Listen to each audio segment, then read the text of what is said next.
The wind rolled across the Texas plains, carrying the scent of rain and dust.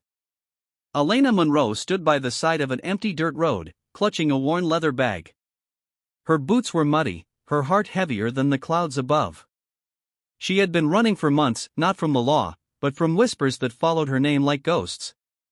She's trouble. Her family's ruined. She ain't the kind of girl you bring home. Every town she entered reminded her that a past like hers wasn't something people forgave. But this time, she wasn't looking for forgiveness, just work, and maybe a place quiet enough to forget. A pickup truck slowed beside her, its headlights cutting through the dusky air. Behind the wheel sat a man with weathered skin, calm eyes, and a Stetson tilted low. "You looking for somewhere to be?" he asked, voice smooth as old whiskey. Elena hesitated. "Depends who's a skin dot." He smiled. "Name's Colton Hayes. Got a ranch up the road. Fence needs fixin'. Horses need feed in. You seem like someone who knows how to work." She studied him, tall, steady, no sign of pity in his eyes. That was new. "You don't even know me." He leaned an elbow on the open window. "Don't need to. I judge folks by what they do, not what they done." Something in his tone made her chest tighten. She gave a small nod. "Then I'll work." The morning after the storm, the ranch gleamed like a painting. The air was crisp, the sky washed clean, and sunlight spilled across the wet fields. Elena stood by the corral, brushing down the horse she'd rescued the night before. The mare leaned into her touch, calm now, trusting. From the porch, Colton Hayes watched her quietly. There was something about the way she moved, gentle, careful, like someone afraid to take up space. He'd seen pain before, but hers was different.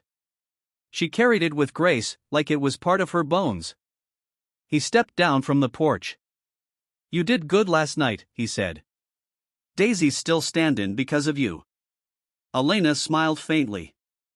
"Guess she just needed someone to believe in her." Colton chuckled. "Sounds familiar."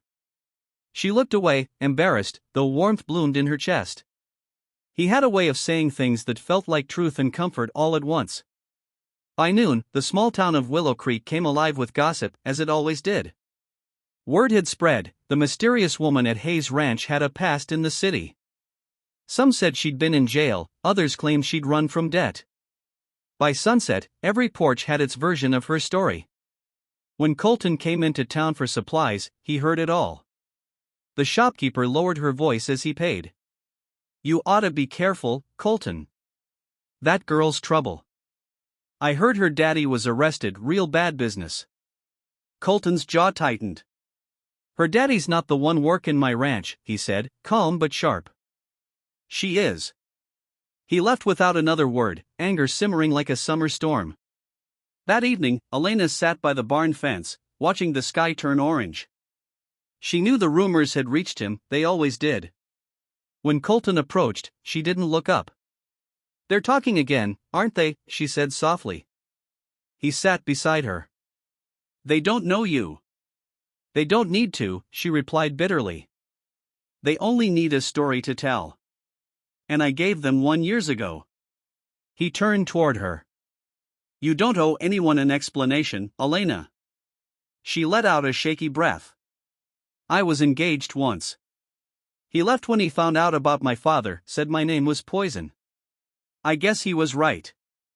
Colton's expression softened. "You can change what your name means. You already are." She finally met his eyes, tears glinting in the fading light. "Why do you care so much? You don't even know me." He smiled faintly, removing his hat and setting it on his knee. "Maybe not. But I know the look of someone fightin' to start over. And I know how it feels to want something real."